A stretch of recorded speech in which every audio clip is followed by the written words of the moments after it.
How to fix iOS 17 update not showing on iPhone. If the iOS 17 update is not showing on your iPhone, then this video is a short guide to help you out. First of all, you have to ensure that your iPhone model supports iOS 17.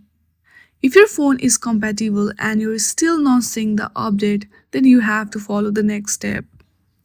The very next step is simply open your control center and make sure that you have stable internet connection. If your internet connection is not strong enough, then try switching to another Wi-Fi or another router. Then, the very third step is simply go through the settings. There you will see general option, tap on it and go through the iPhone storage. Make sure that you have enough storage to download iOS 17.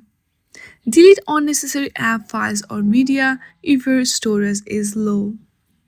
At last, go to the software update and software update now option will be available there. Simply hit on that to update iOS 17.